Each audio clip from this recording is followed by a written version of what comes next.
Hello everyone, good morning. কেমন আছো সবাই? আশা করছি সবাই খুব ভালো আছো, সুস্থ আছো। আমি এখন অনেকটা ভালো আছি। অনেক দিন পর ফাইনালি ভিডিও আপলোড করছি, প্রায় সপ্তাহখানেক বলতে পারো। প্রচণ্ড জ্বর ঠান্ডা লাগায় ভুগছিলাম, যে কারণে কোনো রকম ভিডিও করতেও পারছিলাম না, তোমাদের সঙ্গে শেয়ারও করতে পারছিলাম না। তো যাই হোক, আজকে ভিডিওটা শুরু করেছি একদম সকালবেলা থেকে। আজকে আমার মর্নিং রুটিনটা তোমাদের সঙ্গে ডিটেইলে শেয়ার করব। তো এখন ঘড়িতে ওই 5:30 কি 5:35, ফ্রেশ হয়ে চলে এসেছি রান্নাঘরে। এবার বসাবো সবার আগে মেয়ের দুধটা যেহেতু রাত্রেবেলা দিয়ে যাচ্ছে কিছুদিন থেকে জেঠিমা, তো রাত্রে এত ফোরানো হচ্ছে না, তাই এখন বের করে দুধটা আগে বসিয়েছি। এদিকে দুধটা ফুটবে আর ওদিকে হচ্ছে তোমার টিফিনটা রেডি করব, যেটা আর কি টিফিনে নিয়ে যাবে। এই তো দুধ ফুটে উঠেছে, আর তার সাথে সাথে দেখো এই পাশের ওভেনে একটা তাওয়া বসিয়ে দিয়েছি। তাওয়াটা বসিয়ে গরম করে একটু ঘি ব্রাশ করে নিয়েছি। এবারে এর মধ্যে দেব হচ্ছে এই আটার ব্যাটারটা। ওই কিছুই না, আটা, দুধ থাকলে দুধ, আর বেশিরভাগ দিন জল দিয়ে দিই, আর তার সাথে গুড় দিয়ে ভালো করে ফেটিয়ে গোলা রুটি যেটাকে বলে আর কি, তো গোলা রুটিটাই করছি। তো এটা এখন পুরো ব্যাটারটার মধ্যে দিয়ে তাওয়াতে ভালো করে স্প্রেড করে দেব। স্প্রেড করে গ্যাসের ফ্লেমটা একদম কম করে রেখে ছেড়ে দেবো, যাতে আস্তে আস্তে আস্তে সময় নিয়ে জিনিসটা খুব সুন্দরভাবে হয়। তো ওটা তো তাওয়াতে বসিয়ে দিয়েছি। বসানোর পরে আমার প্রতিদিন সকালবেলা প্রথম যে কাজটা করি আর কি, মানে এগুলো সারার পরে যে কাজটা করি সেটা হচ্ছে আমি এদিকের গেটটা খুলে এই জায়গাটায় আসি। যারা আমার ভিডিও দেখো তারা তো জানোই যে আমি এই গেটটা খুলে দিকটা এসে দাঁড়াই, মাঝে মধ্যেই সারাদিনের মধ্যে অনেকবার আসি। তো প্রথমে সকালবেলা এসে এই গেটটা খুলে দেখার একটাই কারণ, কীরকম ওয়েদার, রোদটা কীরকম উঠেছে, আকাশ মেঘলা কিনা, হাওয়া বাতাস চলছে কিনা, এইসব দেখা আর কি। লাস্ট 2-3 দিন থেকে প্রচণ্ড রোদ গরম যাচ্ছে, সেই জন্যই। আরও এখন যে কারণে সকালবেলা ঘুম থেকে উঠে এসে এই গেটটা খুলি, এই যে প্যান্ডেলটা দেখি, আর প্যান্ডেলের উপরে যে ব্যানারটা রয়েছে ব্যানারটা দেখি। ব্যানারটায় কী লেখা আছে বলো তো? মায়ের অপেক্ষায়। আচ্ছা, দুর্গাপুজো আর কদিন বাকি আছে? তোমরা যদি জেনে থাকো আমাকে অবশ্যই কমেন্ট করো। তো চলো এবার আবার রান্নাঘরে যাই।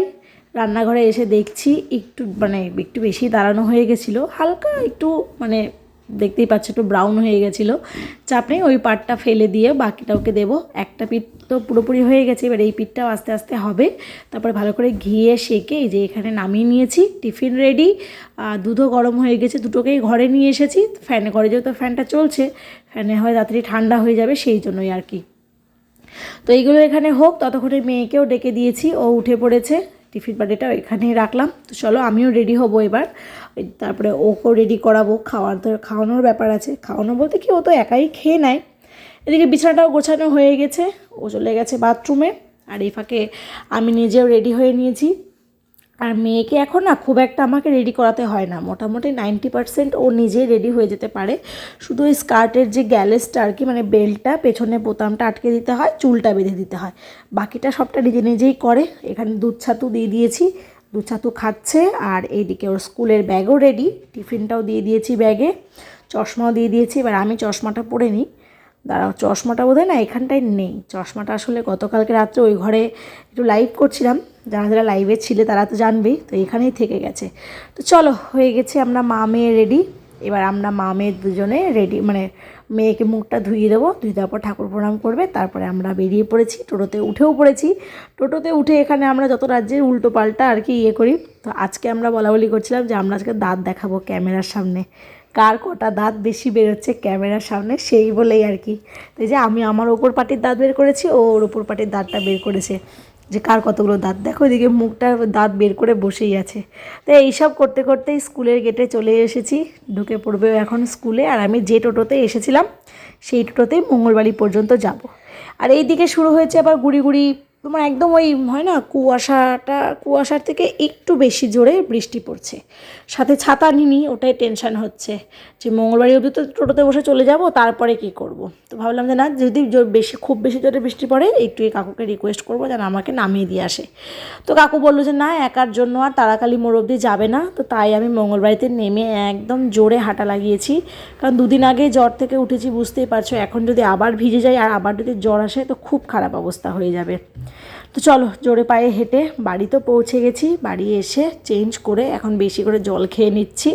খেয়ে নিয়ে এখন দেবো ঘুম। যে কারণে আমি আর কি হাসছি।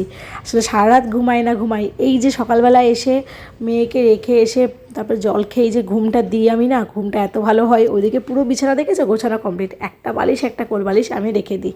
তো চলো আমি একটু ঘুমিয়ে নিই, তারপর আবার তোমাদের সঙ্গে দেখা হচ্ছে। তো এই যে এইবারে হচ্ছে আমার আসল গুড মর্নিং। তো সবাইকে আরও একবার গুড মর্নিং। বাজে 8:30, আমি ঘুম থেকে উঠে পড়েছি। আর বাইরে দেখছি মেঘ বৃষ্টি কোনোটাই নেই, একদম ঝাঁ চকচকে রোদ উঠে গেছে। আর ঘুমটাও দারুণ হয়েছে। তো চলো আর কি, নিজেকে একটু দেখিয়ে নিলাম ভালো করে। এইবার তো লেগে পড়তে হবে প্রতিদিনের যা কাজ থাকে আর কি সেইগুলো করতে। তো চলো লেগে পড়ি ঝটপট কাজ করতে। কাজ করার শুরুতেই যেটা করি, বাড়ির সব দিকে জানালাগুলো খুলে দিই। আসলে মেয়েকে যখন আমি সকালে নিয়ে যাই তখন না জানালা খুলি না, কোনো ঘরেরই জানালা খুলি না, ঘর রান্নাঘর কোনো। এবার ওকে দিয়ে আসার পর তো আমি পুরো টাইমটা একা থাকি, আমি না ঠিক একটা সাহস পাই না, সেই জন্য বলতে পারো। তো এই যে এই ঘরেরও জানলা খুলে দিলাম, রান্নাঘরের জানলা খুলে দিলাম। আর এইখানে দেখো কত পার্সেল জমে আছে, কত, এগুলো সব কাস্টমারদের, এগুলো আস্তে আস্তে আস্তে আস্তে সবাইকে দিতে হবে। তো যাই হোক, এখানে 7-8খানার মতো শাড়ি আছে। এটা অবশ্য কোনো কাস্টমারের না, এটা আমাদেরই, আমাদের অষ্টমী স্পেশাল একটা ড্রেস এসেছে, 3জনেরই সেট এসেছে। তো সেটা তোমাদেরকে দেখাবো এরপরে কোনো একটা ভ্লগে। আর এটাতেও রয়েছে শাড়ি। তো চলো এগুলো গুছিয়ে একটা সাইড করে রেখে দিলাম। আর এই দিকে রয়েছে গোপাল। গোপাল তো ওঠেনি, যেহেতু আমি এখন ঘুম থেকে উঠলাম, গোপাল কী করে উঠবে। গোপাল এখনও ঘুমোচ্ছে মশারির ভেতরে, পর্দাটা দিইনি, তার কারণ প্রচণ্ড গরম সেই জন্য। আর হাতে নিয়ে ভিডিও করলে হবে না, এবার ফোনটাকে একটা ট্রাইপডে বসাবো, বসিয়ে কাজকর্ম শুরু করব, না হলে কিন্তু অনেকটা লেট হয়ে যাবে। এখানে এই যে আগের দিনের বেশ কিছু জামা কাপড় যেগুলো ফোল্ড করা হয়েছিল না সেগুলোকে ফোল্ড করছি। আর আজকে বলে না, প্রত্যেক দিন সকালবেলায় আমার আর কি এই কাজগুলো থাকেই। 2-1টা জামা কাপড় এদিক ওদিক গোছাতে হয় ঠিকঠাক করে, যেটার জায়গা আর কি যেটা সেখানে রাখতে হয়। তো সেই রকমই ওটা রেখে চলে এলাম রান্নাঘরে। রান্নাঘরে আগের দিনের যে সমস্ত বাসনগুলো মেজে রেখেছিলাম সেইগুলোকে আগে জায়গা মতো তুলে রাখছি, যার জায়গা যেখানে আর কি সেগুলো রাখছি। আর তারপরে সকালে যে বাসনগুলো হয়েছিল আর কি, দুধের বাসন, তারপরে তোমার মেয়ে ছাতু খেয়েছিল সেই ছাতুর কাপ, তারপরে গোলা রুটি করেছিলাম সেই গোলা রুটির তাওয়া, খুন্তি, সব এখন এগুলো মেজে ঘষে পরিষ্কার করব। কাজের পর কাজ, মেন আমার কাজ থাকে কি বলো তো, দিনে আমি কতবার যে বাসন মাজি আর গ্যাস টেবিল পরিষ্কার করি আমি নিজেও মানে বুঝতে পারি না। তো যাই হোক, এখানে এই যে মেজে নিচ্ছি, এখন এগুলো ধোয়া হয়ে গেছে। এবার খুব ভালো করে কি করব, না তার আগে ভাতের হাঁড়িটাও মেজে নিই। আসলে আমি আর কি এর আগে শুনেছিলাম যে রাত্রেবেলা নাকি ভাতের হাঁড়ি মাজতে নেই, তো সেই জন্য রাত্রেবেলা করে মাজি না, সব বাসন মাজলেও ভাতের হাঁড়িটা রেখে দিই। তো হয়ে গেল এটাও মাজা। এবার আগে গ্যাস টেবিলটা আরেকবার ভালো করে মুছে নেব, আর তার সাথে সাথে ফ্রিজটাকেও মুছে নিই। আসলে ব্ল্যাক কালার তো, ওপরে একটু ধুলো পড়লেই বোঝা যায়। তো প্রতিদিনই আর কি চেষ্টা করি ফ্রিজটাকে ওপরটা ভালো করে মুছে নেওয়ার, ভেতরটা তো আমার পরিষ্কার থাকেই, সেটা নিয়ে কোনো চাপ নেই। গ্যাস টেবিলটা আরও একবার ভালো করে মুছে নিচ্ছি, তার কারণ দেখো রাত্রেবেলা তো মেজে রাখি, এবার মেজে রাখি বলছি, রাত্রে তো খুব ভালো করে মুছে টুছে রাখি, কিন্তু বলা যায় না সারাতে টিকটিকি বা আরশোলা কী আসে না আসে, আমি তো দেখতে পাই না। তো সেই কারণে আরও একবার মুছে নিই, কারণ বেশিরভাগ সময় কী হয়, ছোটো ছোটো চপিং যেগুলো, যেমন ধরো দুটো একটা পেঁয়াজ দরকার পড়লো বা রসুন দরকার পড়লো বা টমেটো দরকার পড়লো, ওগুলো আমি গ্যাস টেবিলের ওপরেই কাটি ছুরি দিয়ে। তো সেই কারণে এটাও পরিষ্কার করে নিলাম, খুব সুন্দর করে একদম চকচকে হয়ে গেছে। একদম পুজো সেরে সঙ্গে সঙ্গে ব্রেকফাস্টটা বানাতে আসতে পারবো। হলো আর একটাই কাজ বাকি হচ্ছে, সেটা হচ্ছে এই যে ঘরগুলো, ঘর বারান্দা সব কিছু খুব ভালো করে ঝাড়ঝাঁটা দিয়ে পরিষ্কার করে নেওয়া। আসলে আমি না প্রতিদিন বাড়িঘর মুছি না, আমার যা কোমরের কন্ডিশন, তো এই অবস্থায় যদি এই দুটো রুম ডাইনিং আমি যদি প্রতিদিন মুছি তাহলে আমাকে আর খুঁজে পাওয়া যাবে না। তোমরা হয়তো ভিডিওতে বুঝতে পারো কি না জানি না, তবে এই রুম তারপরে তোমার হচ্ছে ডাইনিং এই সব দিয়ে না বিশাল মানে বেশ বড় একটা এরিয়া। তো সেই জন্য আর প্রতিদিন মোছা হয় না, যেদিন যার সুবিধা হয়, হাজব্যান্ডের হলে হাজব্যান্ড, আমার হলে আমার। তো সেই দিন আমরা সময় করে ঠিক মুছে নিই, খুব একটা নোংরা হয় না, 3জন মানুষ থাকি তো। তো যাই হোক, তারপরে স্নানও সেরে নিলাম। স্নান সেরে দেখলে তো হাতে একটা জিনিস নিয়ে ঢুকলাম, সেটা কী বলো তো, দাঁড়াও একটু পরে বলছি, তার আগে চুলটা আঁচড়ে নিই। চুল খুব ভালো করে আঁচড়াবো না, যেহেতু ভেজা আছে, এখন আঁচড়ালে ছিঁড়বে, মানে চুল উঠে যাবে অনেক। এমনি তো প্রচণ্ড হেয়ার ফল হচ্ছে। এই যে এটা তখন দেখাচ্ছিলাম, এটা হচ্ছে এর আগে কোনো একটা ভিডিওতে তোমাদের সঙ্গে শেয়ার করেছিলাম আমি, এটা একটা হোমমেড রাইস টোনার, ভীষণ ভালো কাজে দিচ্ছে জানো, এত ভালো হচ্ছে আমার না, সত্যি কথা বলতে অন্য কোনো ক্রিম ট্রিম কিচ্ছু ইউজ করতে হচ্ছে না, এত ভালো। দিনে 2বার করে ইউজ করছি, আর ফ্রিজে রেখে ইউজ করছি, যেহেতু এটা হোমমেড প্রোডাক্ট, তো কোনো কেমিক্যাল নেই, সেই জন্য আর কি ফ্রিজে রেখে ইউজ করছি। ফ্রিজে না রাখলেও ইউজ করা যাবে, তো তারপরে সিঁদুর টিঁদুর পরে নিলাম, ব্যাস হয়ে গেল। এই যে এখন একটু বসবো বলতে পুজো করার আগে আমার কিছু রিচুয়ালস থাকে, মানে কিছু মন্ত্র আমি পাঠ করি আর কি। তো যেগুলো করতে মোটামুটি 5-7 মিনিট লাগে। তো সেইটা করার পরে যাব ঠাকুর ঘরে এসে 2 গোপালকে তুলে স্নান করিয়ে দিচ্ছি। আর পুজো করার ভিডিও সত্যি কথা বলতে খুব ডিটেলসে আমি শেয়ার করি না বা করতে চাই না বলতে পারো। পুজোটা তো নিজের ব্যাপার। পুজো করার সময় যদি অতবার ক্যামেরা অ্যাঙ্গেল ঠিক করি তাহলে তো পুজোটাই হবে না বলো। তো সেই কারণে তো গোপালকে স্নান করিয়ে বসিয়ে দিয়েছি। ফুল খুব বেশি আজকে নেই, গাছে যে কটা ফুটেছিল সেই কটাই। তারপরে ভোগ লাগিয়ে আরতি কমপ্লিট। পুজো, গোপালকে তোলা, স্নান করানো, ভোগ লাগানো, আরতি সব দিয়ে 1 ঘন্টা মতো সময় লাগে আমার। কিন্তু এই 1 ঘন্টাটা যে কী করে কেটে যায় আমি নিজেও বুঝতে পারি না। আমার পুজোও হয়ে যায়, ওরা বাবা মেয়েও চলে আসে। তো আজকে গোপালকে না ভোগে আবার লাড্ডু দিয়েছিলাম। তো চলো, পুজো তো কমপ্লিট। এবার প্রদীপের তাপটা নেব। আমি প্রতিদিনই প্রদীপের তাপটা নিই, মেয়ে থাকলে মেয়ের মাথায় দিয়ে দিই, আর যদি কেউ না থাকে আমি একাই নিই। আর তারপরে যাব ব্রেকফাস্ট বানাতে। পুজোও কমপ্লিট হয়েছে, ওরা বাবা মেয়েও এসে হাজির হয়েছে। তো আজকে তো ইচ্ছে ছিল একটু চিড়ের পোলাও করার। তো হাজব্যান্ড বললো যে না, অনেকদিন ডিম টোস্ট খাওয়া হয়নি, ডিম টোস্ট করো, তাড়াতাড়ি হয়ে যাবে।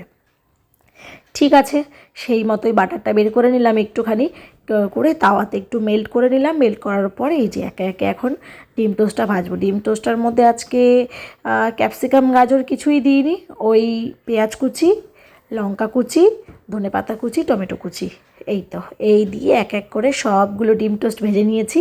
আর ডিম টোস্টের সাথে খাওয়ার জন্য নিয়েছি হচ্ছে তোমার 2টো লেবুর টুকরো। সসটা আসলে ঘরে নেই, সেই কারণে আর কি। লেবুর টুকরো, তার সাথে কিছু শশা কুচি, আর ওখানে নিচে কাসুন্দি আর চিলি সসটা একসঙ্গে মিক্স করে নিয়েছি। এটা দিয়ে খেতে বেশ ভালো লাগে।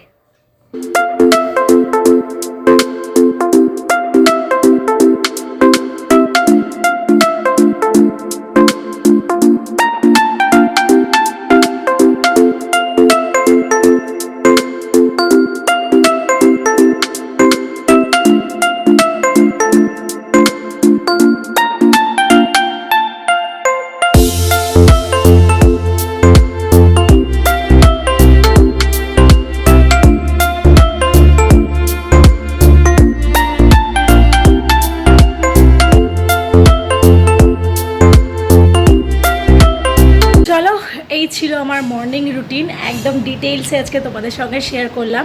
এখন তো ব্রেকফাস্ট সব কিছু কমপ্লিট। এবার একটু মেয়ের সাথে বসবো, আমি আর মেয়ে। ও যদি চায় তাহলে ওকে হোমওয়ার্কটা করাবো, আর না হলে আমার কিছু কাজ পেন্ডিং থাকে আমার বিজনেসের আর কি। মানে গতকালকে রাত্রি 10টার পর থেকে তো আমি কোনো রিপ্লাই করি না। তো রাত্রি 10টার পর থেকে মোটামুটি আজকেই এই পর্যন্ত, মানে প্রায় 11টা পর্যন্ত যা যা মেসেজ আসে, যা যা কোয়ারিজ আছে, সেগুলো এখন রিপ্লাই করব, প্লাস কিছু সেল পোস্টও করব। তো এই ভিডিওটা এখানেই রাখছি। সবাই খুব ভালো থেকো, সুস্থ থেকো। দেখা হবে খুব তাড়াতাড়ি নতুন একটা ভিডিওর সাথে। আর হ্যাঁ, যাওয়ার আগে অবশ্যই কিন্তু আমার চ্যানেলটাকে সাবস্ক্রাইব করে দিয়ে যেও। আজকের মতো টাটা।